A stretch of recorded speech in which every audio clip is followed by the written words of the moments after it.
주시는 하나님의 말씀은 마태복음 25장입니다.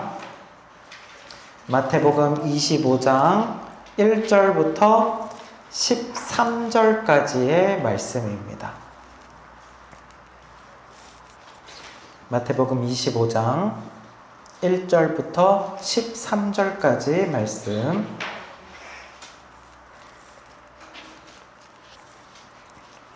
저와 여러분이 한 절씩 교독하시고 마지막 절은 같이 읽겠습니다. 그때의 천국은 마치 등을 들고 신랑을 맞으러 나간 열 처녀와 같다 하리니 미련한 자들은 등을 가지되 기름을 가지지 아니하고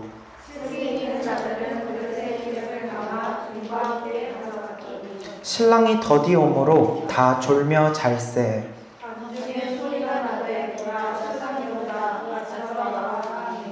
이에 그 처녀들이 다 일어나 등을 준비할세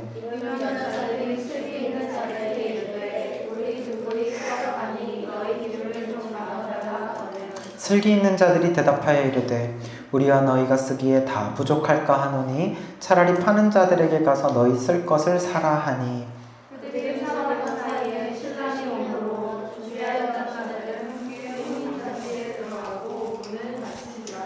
그 후에 남은 처녀들이 와서 이르되 주여 주여 우리에게 열어주소서.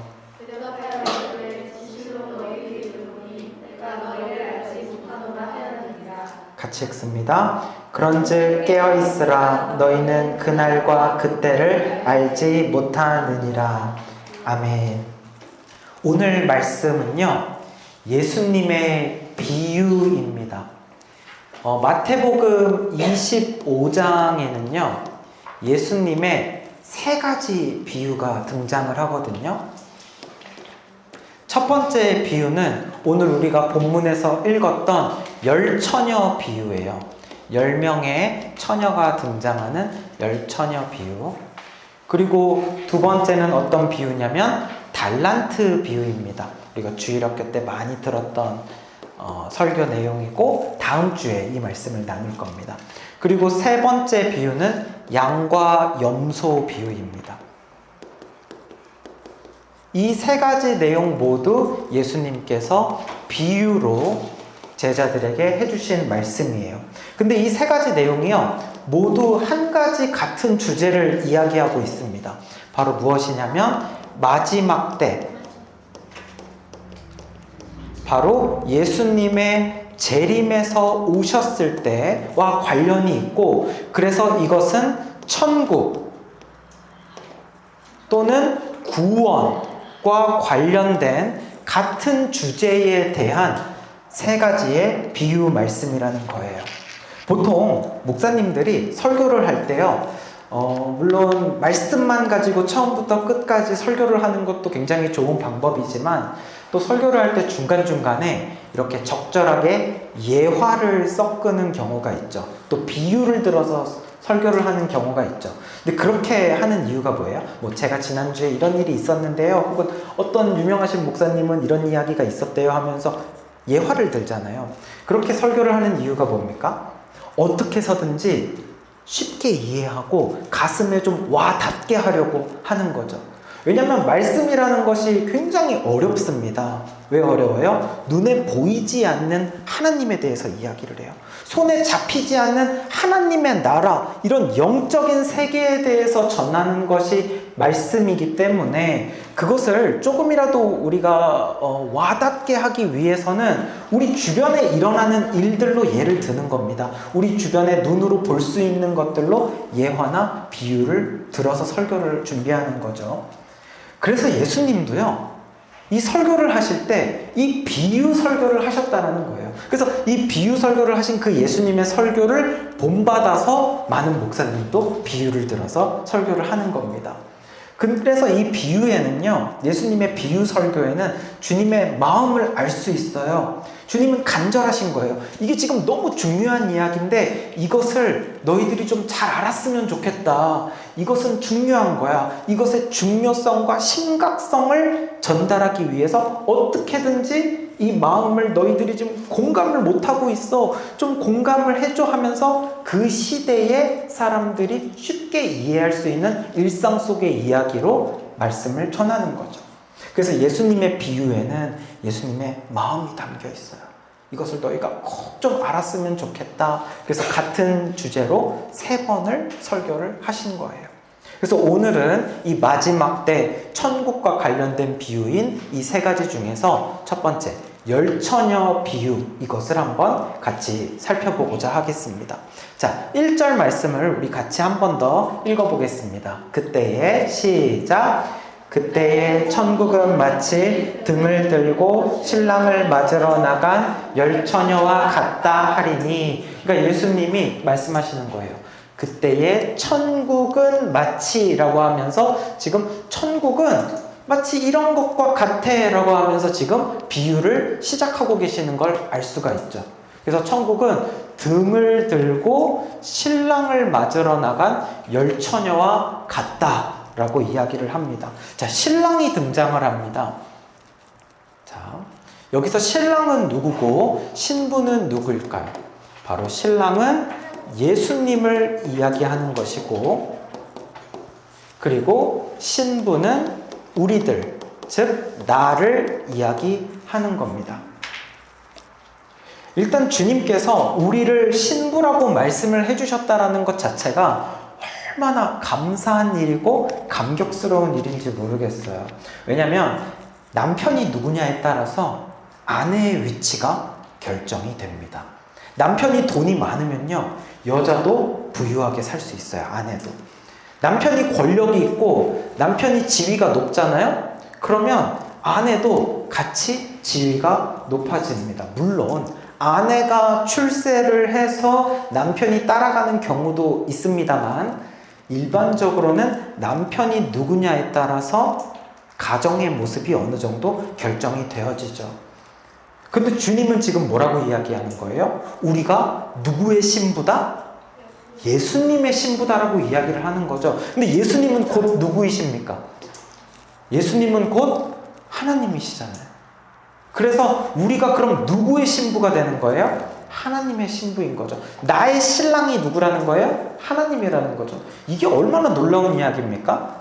전 살면서 이렇게 놀라운 이야기를 들어본 적이 없는 것 같아요. 우리의 신랑이 하나님이래요. 나의 남편이 하나님, 예수님이래요. 이것은 감당할 수 없는 이야기. 사극에 이런 표현들이 종종 쓰입니다. 성은이 망극하옵니다 라는 표현이 생각날 정도예요. 와, 이게 내가 감당할 수 있는 정도의 사랑인가? 내가 이렇게 해도 되는 것인가? 남편이라고 하니까 우리는, 여러분들 이미지가 막 부부싸움하고 맨날 싸우고 맨날 짜증내고 막 자존심 싸움하는 그런 남편 이미지를 떠올려서는 안 됩니다. 예수님이 우리가 남편이라고 할 때는 예수님은 우리를 너무너무너무 사랑해 주시는 남편인 거예요. 얼마나 사랑하셨으면 예수님은 십자가에서 죽으시기까지 우리에게 생명 주시려고 목숨을 다한 사랑을 주시는, 그렇게 아내를 사랑하는 남편, 이렇게 비유를 하시는 거예요. 그래서 예수님을 믿는다라는 것은 어떤 의미냐면요, 예수님이 나의 신부야, 신랑이야 라는 자부심을 갖는 거예요. 그리스도인들은요 결코 자존감이 낮을 수 없어요. 그리스도인은 결코 자부심이 낮아질 수가 없어요. 왜냐하면 나의 신랑은 온 우주 만물을 창조하신 하나님이 나를 사랑하실 뿐만이 아니라 나의 신랑 되시고 그분이 나를 데리러 오실 거야. 그래서 이 성경에서 말하는 신랑과 신부의 혼인잔치, 이것을 이제 천국으로 비유를 하거든요. 주님께서 다시 오실 그때에 천국에서의 혼인잔치가 열리고 그때 나를 데리러 오실 거야 라는 이 자부심으로 살아가는 것이고, 이것에 대한 황홀한 기대, 소망, 이것을 가지고 기다리면서 살아가는 거죠. 그렇게 기다리면서 살아가는 자들에게는 기쁨이 늘 있습니다. 그 안에는 늘 감사와 소망이 있는 거죠. 이것이 그리스도인의 삶입니다. 이것이 신자의 삶이에요. 신부의 삶이라는 것이죠. 언젠가 나의 신랑 되신 예수님이 나를 데리러 오셔. 이것에 대한 기대로 살아간다는 거죠. 우리가 본문 1절에서 아까 보면은 근데 신랑을 맞으러 간 처녀들이 무엇을 들고 있대요? 등을 들고 있대요. 등이 뭐예요? 요즘으로 치면 랜턴이죠. 등불, 후레쉬. 등불을 가지고 이 신랑을 맞이한다라는 걸 보니까 지금 시간이 낮인 것 같아요? 밤인 것 같아요? 밤이죠, 밤. 요즘 우리나라에서는 결혼식을 언제 제일 많이 합니까? 아침에 제일 많이 해요? 결혼식? 아침에 결혼식 하면 너무 준비하러 가기 힘들겠다.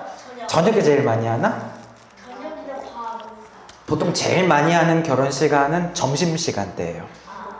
그래서 점심때 결혼식을 하고 다 같이 점심밥을 먹는 게 가장 일반적인데 요즘에는 그게 조금 깨지긴 했어요. 그래서 저도 결혼식 다녀보면 오후 3시 결혼식도 있고 저녁 5시 결혼식도 가봤습니다. 결혼식을 저녁에 하고 저녁 밥을 먹는 경우가 있죠. 우리나라는 보통은 그래도 해가 떠 있을 때 결혼식을 하는데 이스라엘에서 유대인들은 이 결혼식을 언제 하냐면 밤에 합니다. 사실은 결혼식뿐만이 아니라 대부분의 행사를 다 밤에 할 수밖에 없어요. 왜 그럴까요? 더워서. 낮에는 무언가 할 수가 없어요. 지금도 여러분이 만약에 중동 지역에 이렇게 가게 되잖아요. 그러면 낮에는요 사람이 없는 도시가 많습니다. 이 도시에 사람이 안 사나 봐. 왜 가게 문들이 이렇게 닫혀 있어? 근데 밤에 나와보면 갑자기 사람이 많아지고 길에 차가 없었는데 막 차가 막혀요. 막 가게들이 문을 열고. 그러니까 중동의 이 더운 사막 지역은 지금도 밤에 훨씬 더 활동적입니다. 그래서 당시에도 아마 그런 이유였을 거예요. 이 사람들이 다 나와서 일을 하고 잔치를 해야 되는 이 결혼식은 밤에 열렸던 겁니다. 그래서 이 밤 문화, 결혼 문화가 밤에 있었는데 신랑이 신부를 데리러 밤에 신부 집에 찾아갑니다. 근데 그게 언제일지 정확히 시간이 정해져 있지 않아요. 그래서 언젠가에 신랑이 신부를 데리러 밤에 찾으러 가면 그때 이제 따라가기 위해서 신부는 등을 준비하고 기다리고 있는 거죠. 밤이기 때문에 등이 필요한 거죠. 말씀을 보면 10처녀가 기다리고 있었다라고 했거든요. 10처녀. 그래서 이 10처녀가 의미하는 것은 뭐냐면 예수님의 오실 재림을 기다리는 그리스도인들이라고 보시면 돼요. 그리스도인들이, 크리스천들이 재림에서 오실, 다시 오실 예수님을 기다리고 있는 거예요. 그리고 이제 예수님은 이 10명의 처녀를 또 다시 2개의 그룹으로 나누어서 설명을 하십니다. 자, 2절부터 4절까지 우리 말씀을 한번 읽어보겠습니다. 시작! 그 중에 5은 미련하고 5은 슬기 있는 자라. 미련한 자들은 등을 가지되 기름을 가지지 아니하고 4절 슬기 있는 자들은 그릇에 기름을 담아 등과 함께 가져갔더니. 아멘. 자, 10명의 처녀들이 밤에 신랑을 맞이하기 위해서 등불을 가지고 기다리고 있었는데, 자, A그룹, B그룹이 생겼어요. 첫 번째 그룹은 5명인데 미련한 5명이고, 두 번째 그룹은 또 5명인데 슬기 있는 사람이라는 거예요. 근데 이 첫 번째 미련한 5명은 등을 가지고 있는데 기름은 어떻대요? 가지고 있지 않대요. 자, 그러면 두 번째 슬기 있는 사람들을 봅시다. 슬기 있는 사람들은 기름을 그릇에 담아서 기름을 가지고 있어요. 그리고 등도 가지고 있어요. 등과 함께.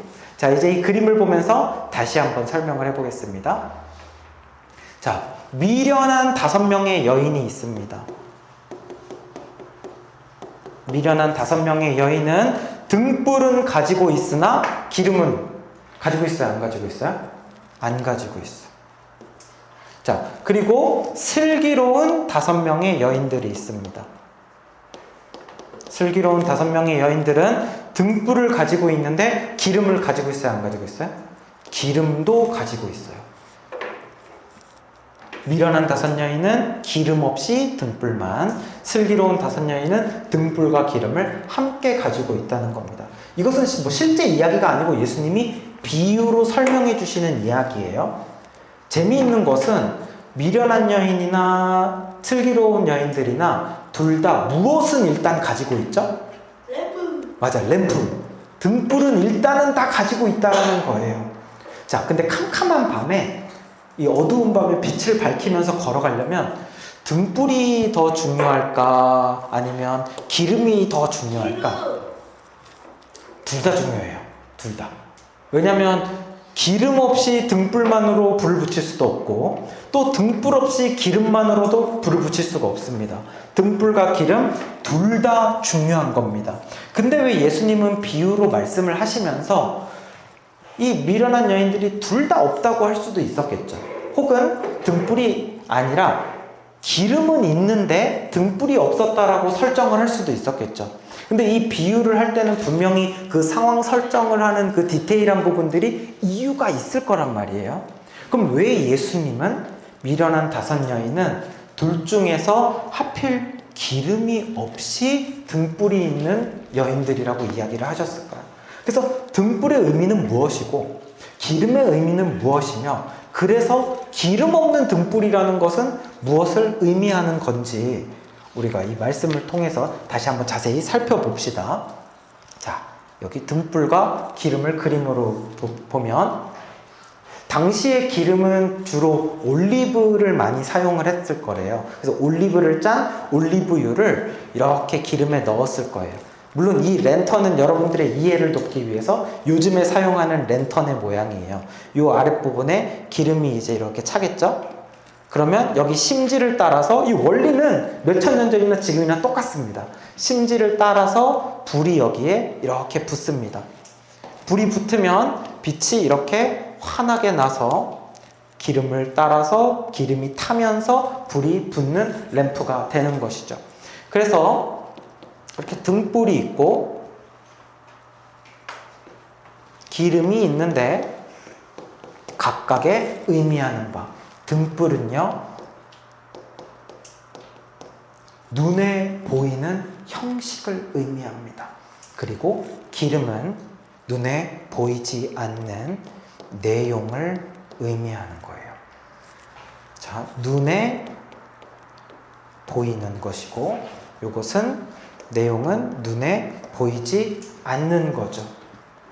그러니까 이 말은 슬기로운 여인들이나 미련한 여인들이나 일단 등불이 있다는 것은 일단 무엇은 갖추고 있다? 형식은 갖추고 있다라는 말입니다. 일단 눈에 보이는 것들은 똑같이 하고 있다라는 이야기를 하는 거예요. 똑같이 교회에 나옵니다. 똑같이 헌금을 내고요. 똑같이 봉사를 합니다. 똑같이 찬양을 불러요. 똑같이 직분을 가져요. 똑같이 목사이고 똑같이 장로이고 똑같이 권사 집사입니다. 슬기로운 사람이나 미련한 사람들이나 겉으로 볼 때는 똑같은 모양으로 예배를 드리고 있어요. 자, 그럼 이러한 형식이 나쁜 건가요? 교회에 와서 예배 드리고 헌금 내고 직분을 갖는 것이 나쁜 게 아니라 중요한 거죠. 필요한 겁니다. 등불 없이 기름만 가지고 불을 붙일 수 없는 것처럼 이 형식 없이는 내용을 담을 수가 없어요. 형식도 너무너무 중요한 거죠. 다만 문제는 뭐냐면 사람들은요, 이 내용보다 형식을 더 중요하게 생각한다는 거예요. 안에 담을 기름보다 겉으로 보여지는 내 등불이 얼마나 사람들에게 돋보이는 등불이 될지, 얼마나 더 크고 아름답고 화려한 등불 모양을 갖추고 있을지, 거기에 사람들은 온통 관심을 가지고 있습니다. 친구 등불보다 이왕이면 내 등불이 조금 더 멋져 보였으면 좋겠는 거예요. 친구가 드리는 예배보다 내가 드리는 예배가 좀 더 있어 보이는 예배, 좀 더 돋보이고 그런 예배다워 보이는 예배, 그런 신앙생활, 사람들은 여기에 관심을 갖고 있고요. 거기에 현혹되어지는 것을 보게 돼요. 제가 얼마 전이 아니고 몇 년 전에 한 세미나를 갔었어요. 그 세미나가 되게 좋은 거라 그래서 새가족 전도 세미나 해서 그 세미나를 들으려고 대구까지 내려갔었습니다. 근데 그 대구에 있는 한 교회에 세미나에 딱 갔을 때 그 교회 예배당에 들어가는 순간 갔던 사람들 모두 다 입이 떡 벌어졌어요. 왜냐면 예배당이 너무 멋진 거예요. 너무 세련됐고 너무 예쁘고 막 장비나 이런 음향 장비나 스크린이나 이런 게 끝내주는 거예요. 근데 그 중에서도 단연 돋보이는 게 있었는데 예배 뒤편에 있는 스크린이었습니다. 우리 교회도 이 전자칠판이 꽤 돋보이기는 합니다만 그 교회에 비할 바가 아니었던 게 스크린이요. 이쪽 벽 끝부터 저쪽 벽 끝까지가 그냥 다 스크린이었어요. 물론 우리 교회보다 10배는 이상 더 큰 교회인데 스크린이고 아래 바닥부터 천장 끝까지가 다 스크린인 거예요. 저는 많은 교회를 가봤지만 그렇게 스크린이 큰 교회는 처음 봤어요. 왜냐하면 벽 전체가 스크린이었으니까. 그러니까 스크린 앞에 찬양대가 서서 찬양을 딱 불러요. 그러니까 가사가 그 위에 딱 뜨고요. 그 배경이 밤하늘 배경인데 별이 막 반짝반짝반짝 하면서 막 이렇게 별똥별도 하나씩 떨어지고 막 저쪽에 나무도 살랑살랑 흔들리고 막 하는데 너무 끝내주는 거예요. 그러니까 들어가자마자 입이 떡 벌어질 수밖에 없는 거예요. 그런 찬양팀이 딱 찬양을 부르니까. 찬양을 부르는데도 막 더 은혜로운 것 같아요. 막 더 막 성령 충만한 느낌이 듭니다. 아마 그 교회에 그 세미나 찾아온 한 100여 개 교회의 목사님들이 오셨을 걸로 보이는데 다들 그 스크린 부러워했을 겁니다. 저도 마찬가지예요. 우리 교회에 누가 만약에 그런 스크린 공짜로 설치해준다. 너무 감사하죠. 끝내주죠. 안 쓸 때는 뭐 꺼놓으면 되고 일부만 킬 수도 있고 뭐 얼마나 좋겠습니까? 그런데 그 스크린 나쁜 거예요? 좋은 거예요. 잘 사용할 수 있으면 끝내주는 거예요. 그리고 그 교회가 그래서 뭐 그 교회를 지금 나쁘게 이야기하려는 게 아니에요. 그게 좋은 거라는 말이에요. 근데 중요한 건 뭐냐면 하나님은 그런 거에 별로 관심이 없으시다는 거예요. 인간은 들어가자마자 입이 떡 벌어지고 나도 있었으면 좋겠다. 우리 교회도 있었으면 좋겠다. 이 교회가 전도 세미나를 한다고 해서 왔는데 이것 때문에 전도가 잘 되는 거네. 교회가 우리 이렇게 좋으면 우리 교회도 전도가 잘 되겠네. 사람들의 생각은 그렇게 되는 거예요. 그 겉모습에 관심이 있는 거죠. 아직 세미나 시작도 안 했는데 겉모습에 벌써 판단을 해버리는 거예요. 내용은 보기도 전에. 근데 하나님은 사실 그것에 관심이 없어요. 스크린이 크던지 작던지 음향시설이 어떻든지 천장의 높이가 어떻든지 이것에 관심이 있는 게 아니에요. 그러니까 하나님은 이런 어떤 예배당에 관심이 있으신 분이 아니라 이 예배당에서 예배 드리고 있는 예배자들에게 관심이 있죠. 그리고 이 예배자들의 안에 있는 이 내면의 마음에 관심이 있으신 거예요. 그래서 여러분 전에 한번 이야기를 했지만 구약시대에 성막에서 양을 잡고 제사를 드렸잖아요. 근데 이스라엘이 부강해지니까 다윗이 자기는 성전에서 사는데 하나님은 여전히 그 성막 텐트에 사시는 것 같은 거예요. 그래서 하나님, 이 성막을 좀 업그레이드 시키겠습니다. 성전으로 업그레이드를 시킬게요 라고 했을 때 하나님은 사실 나 그런 거 필요 없는데 나는 성막에 있어도 괜찮은데 너가 그렇게 하고 싶다면 그렇게 해라 해서 성막이 성전으로 업그레이드 됐다고 이야기를 했었죠. 그만큼 하나님은요 이 겉으로 보여지는 것에 관심이 있으신 분이 아니라는 거예요. 주님은 형식이 아니라 내용에 관심이 있으세요. 겉으로 보여지는 겉사람, 겉모습이 아니라 내 보이지 않는 내면, 속사람에 관심이 있으신 분이십니다. 나의 예배, 나의 헌금, 봉사, 직분 그것이 안 중요하다라는 게 아니죠. 중요합니다. 그런데 그 예배 안에 담겨져 있는 것이 나의 헌금 안에 담겨져 있는 내용 그리고 나의 직분 안에 담겨져 있는 나의 신실한 믿음 나의 진실함, 주님을 향한 순수한 사랑의 마음 그것이 중요하다라는 거예요. 이웃을 위해서 우리가 구제 활동을 하고 봉사를 한다 할지라도 그것을 하면서 여러분이 어떤 마음으로 하느냐 이렇게 하면 사람들이 나를 조금 선한 사람으로 보겠지? 이게 아니라 그 안에 담겨져 있는 진실한 마음, 하나님은 거기에 관심이 있으시다라는 거죠. 자, 계속해서 우리 말씀을 읽어보도록 하겠습니다. 자, 5절 말씀을 한번 읽어볼게요. 5절 시작. 신랑이 더디옴으로 다 졸며 잘세. 예수님이죠. 신랑이 더디 온다. 신랑이 온다는 것은 아까 무엇을 의미한다고 그랬어요? 예수님의 재림을 의미한다고 했죠. 근데 예수님이 재림하여서 오시는 이 마지막 때의 재림이 언제인지 우리가 알아요, 몰라요? 몰라요. 언제인지 몰라요. 모른다는 거예요. 다시 오시는 예수님, 재림하여 오시는 예수님. 문제는 그 신랑이 더디 오신다라는 거예요. 더디 오신다는 게 예수님이 지각한다는 거예요? 약속을 어긴다는 거예요? 그게 아니라 우리들이 생각하는 것보다, 내가 기대하는 것보다 예수님이 늦게 오신다라는 거죠. 그러니까 예수님이 약속을 안 지키는 것도 아니고 지각을 하는 것도 아니고 예수님이 약속을 위반하셨다라는 게 아니라 이것은 하나님의 실수가 아니라 하나님의 계획이죠. 그것도 완전한 때에, 정확한 때에 오시는 하나님의 계획입니다. 그러나 우리는 그때를 알지 못하기 때문에 신랑이 더디 온다라고 생각을 합니다. 예수님이 이렇게 오시는 이유는 여러 가지가 있지만 준비된 사람과 준비되지 않은 사람을 구분하시는 하나님의 방법이기도 한 거예요. 자, 우리 계속해서 6절에서부터 10절까지 말씀을 한번 읽어볼게요. 시작. 밤중에 소리가 나되 보라 신랑이로다 맞으러 나오라 하매 이에 그 처녀들이 다 일어나 등을 준비할세. 9절 10절 8절부터 시작. 미련한 자들이 슬기 있는 자들에게 이르되 우리 등불이 꺼져가니 너희 기름을 좀 나눠달라 하거늘 슬기 있는 자들이 대답하여 이르되 우리와 너희가 쓰기에 다 부족할까 하노니 차라리 파는 자들에게 가서 너희 쓸 것을 사라 하니 그들이 사러 간 사이에 신랑이 오므로 준비하였던 자들은 함께 혼인잔치에 들어가고 문은 닫힌지라. 드디어 예수님이 도착을 하셨습니다. 예수님이 도착을 하셨다라는 것.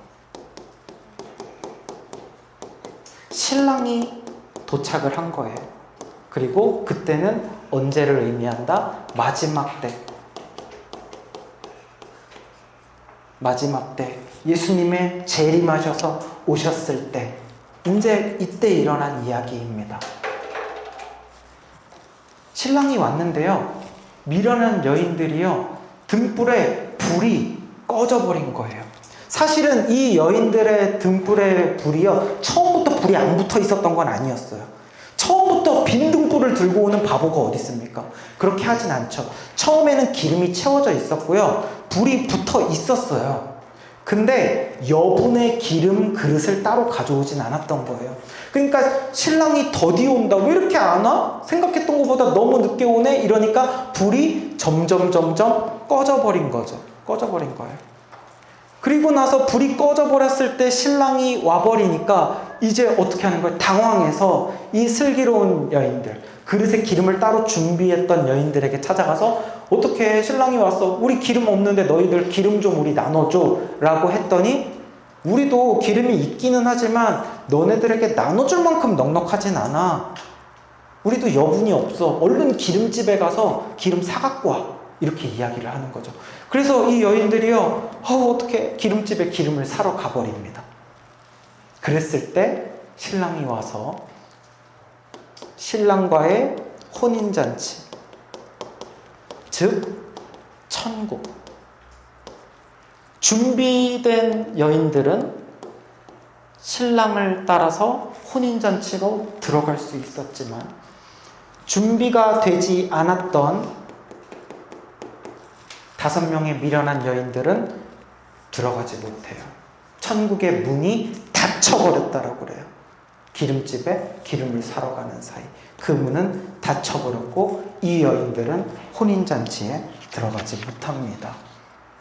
여러분, 이 등불이라는 게 어떤 거예요? 등불? 이 등불이 한 번 기름을 채우면 영원히 불이 계속 활활 타오르는 그런 건가요? 그렇지 않죠. 기름을 계속 넣어줘야 돼요.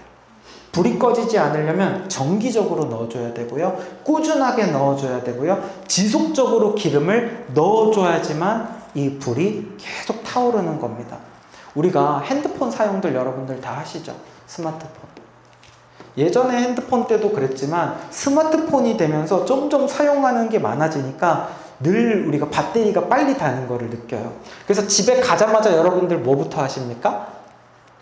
배터리 충전부터 합니다. 그래서 집에 딱 들어가면 배터리 충전을 하기 시작하죠. 왜 그렇게 열심히 충전을 하는지 모르겠어요.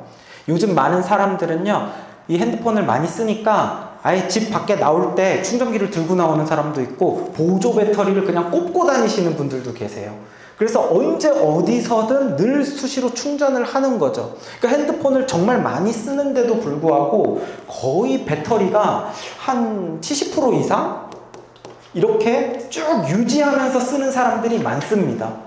그래서 조금 떨어진다 싶으면 또 충전을 하고, 그래서 늘 이렇게 해야 마음에 안심이 되는 거죠. 그래서 저는요, 만약에 예수님이 21세기에 오셨다면, 2000년 전이 아니라 지금 오셨다면 이 열처녀 비유가 아니라 충전기 비유를 핸드폰 비유하셨을 거라고 저는 생각을 해요.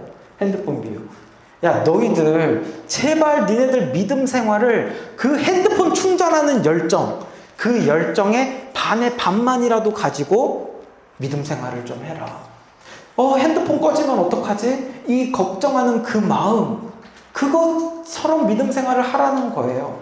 우리가 왜 그렇게 핸드폰 꺼지는 것에 대해서 걱정을 하죠? 만약에 핸드폰이 충전을 안 해가지고 10%, 5% 되다가 0%가 돼버렸어. 그래서 핸드폰이 완전히 꺼져버렸어. 그럼 뭐 큰일 납니까? 꺼져버리면 이런 거죠. 꺼졌을 때 만약에 중요한 전화가 오면 어떡하지? 나를 찾는 연락이 오면 어떡하지? 그런 어떤 생각을 한단 말이에요. 그래서 이제 막 조마조마해요. 그래서 이제 집에 가서 꺼진 핸드폰을 충전을 해요. 충전을 하자마자 딱 켜진 거 보니까 뭐 중요한 연락 온 것도 없고, 뭐 스팸 문자나 뭐 하나 와 있고, 광고 문자 하나 와 있고, 뭐 이런 경우가 대다수 아닙니까? 누구한테 올지도 모르고 무슨 내용도 실체도 없는 것을 두고는 우리는 불안해하고 염려하고 그것에 대해서는 준비성이 얼마나 철저하고 충전을 하는지 몰라요. 그러나 정작 실체가 없는 게 아니라 실체이신 예수님, 반드시 오시는 우리 가운데 찾아오시는 그 예수님의 재림의 사건에 대해서는 우리가 불안해하지도 않고 염려하지도 않고 두려워하는 마음이 없는 거예요. 준비하지 않고 있다라는 거죠. 예전에 나의 등불이 막 활활 타오르던 때가 있었는데 그것이 중요하지 않다는 것을 예수님은 이야기하는 겁니다. 예수님이 오셨을 때 그때 나에게 기름이 있냐? 그래서 내가 불을 밝히고 있냐라는 거예요. 여러분은 기름이 있으십니까? 여러분이 예배를 오늘 마치고 집에 돌아가는 길에 그때 예수님이 재림하여 오실 수도 있는 거예요. 왜냐? 그때를 우리는 알 수 없으니까.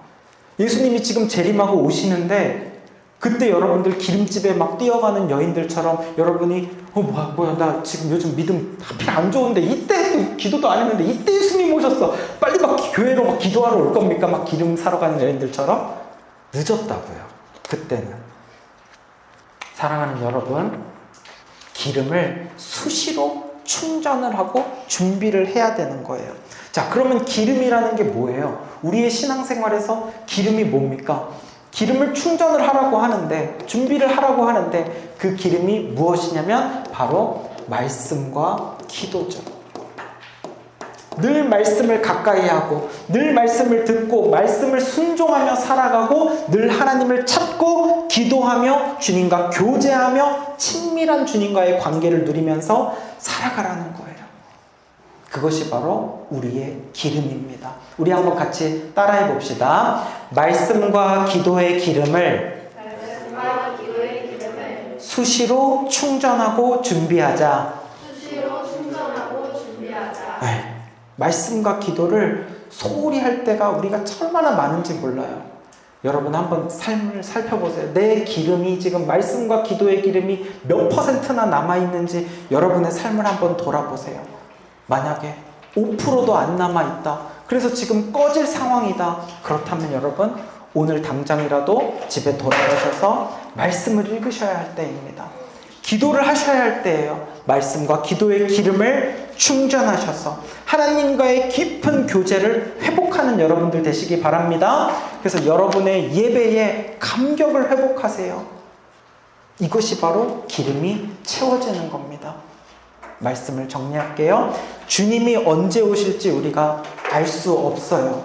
그래서 우리 아까 찬양도 그렇게 불렀었죠. 주님 다시 오실 날을 우리 알 수 없으니 항상 어떻게 하래요? 항상 기도하고 깨어 있어서 기쁨으로 보좌 앞에 우리 나가서도록 그때까지 참고 기다리겠네.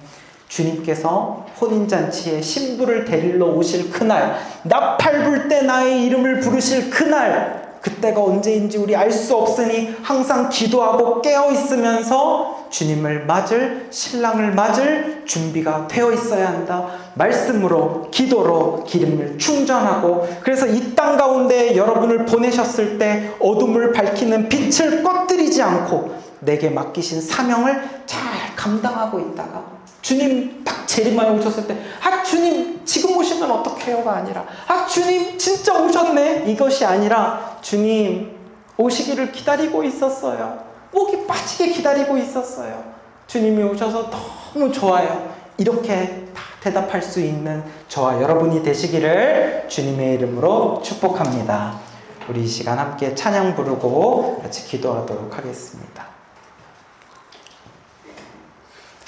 나팔 불 때 나의 이름 1절과 3절을 같이 찬양하도록 하겠습니다.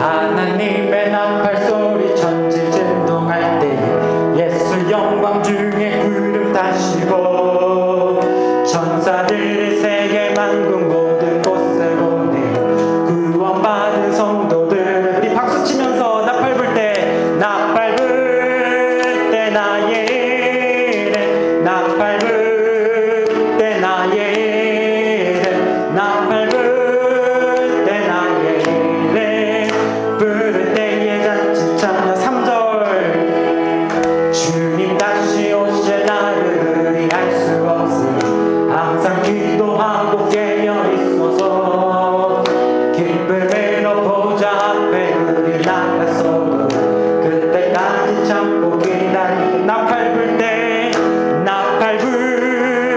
나의 이름 나팔 불 때 나의 이름 나팔 불 때 나의 이름 부를 때에 잔치 찬양 한 번 더 나팔 불 때 나의 이름 나팔 불 때 나의 이름 나팔 불 때 나의 이름 부를 때에 잔치 참여하겠네. 이 시간에 우리 말씀을 기억하면서 기도합시다. 우리가 주님께서 이 땅 가운데 오실 그때에 나의 손에 들려진 등불이 혹시나 꺼져 있을까봐 우리의 마음이 두려움이 있어야 되는 거예요. 하나님 나의 마음을 보면요 요즘에 기도도 잘 되어지지 않고 예배를 해도 말씀을 들어도 감격이 이전 같지 않아요.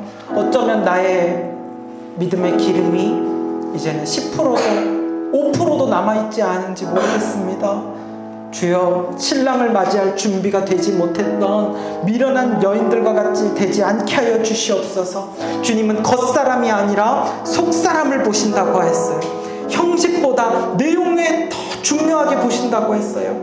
하나님의 말씀, 간절한 기도로 기름의 등불을 채우는 우리들 되게 하여 주시옵소서. 주님의 사랑의 관계가 회복되어지는 우리들 되게 하여 주시옵소서. 우리 말씀 기억하면서 주여 한번 부르고 같이 기도하겠습니다. 주여. 주님, 하나님 아버지, 주님께서 이 땅 가운데 오실 그날에 우리 손에 지어진 등불이 혹시는 꺼져 있지 않을까 주여 아버지 두렵습니다. 주님 아버지, 내가 신랑을 맞이할 준비가 되어 있지 못하였던 미련한 여인들과 같이 되지 않게 하여 주시옵소서. 주여 아버지, 우리에게 주님의 은혜가 필요합니다. 주여 아버지, 하나님과의 사랑의 관계에 회복의 기름으로 나의 등불을 밝히는 우리들 되게 하여 주시옵소서. 꺼지지 않는 등불을 들고 하루하루 주님 나의 가운데 이 땅 가운데 맡기신 사명 잘 감당하고 있다가 주여 아버지, 나를 찾아오신 신랑 예수님을 기쁨으로 맞이하는 우리들이 다 되게 하여 주시옵소서.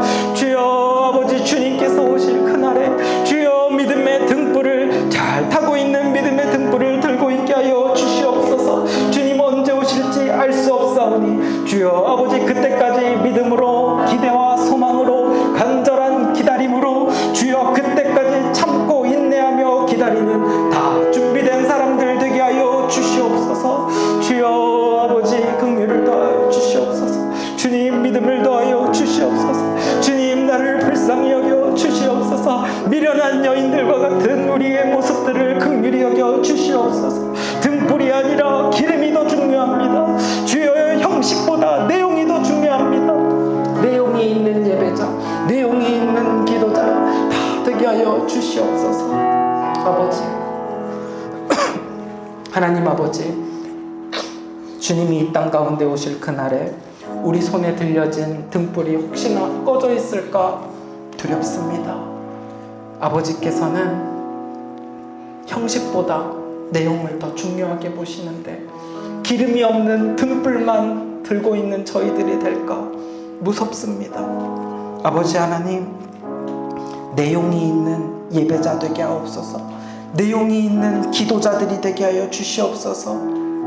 그래서 주님께서 이 땅 가운데 재림하여 오실 때 빛을 꺼뜨리지 아니하고 이 땅 가운데서 등불을 들고 주님의 주신 사명을 잘 감당하고 있다가 신랑 예수님을 기쁨으로 맞이하는 우리 모두가 다 되게 하여 주시옵소서. 감사를 드리며 예수님의 이름으로 기도합니다.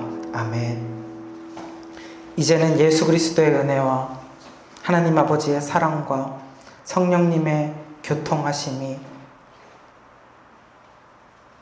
주님 오실 날을 알지 못하지만 그때까지 항상 기도하고 깨어 있으며 믿음의 등불을 잘 들고 있다가 기쁨으로 신랑 예수님을 맞이하기를 소망하고 결단하는 예배자들의 머리 위에 영원토록 함께 있을지어다.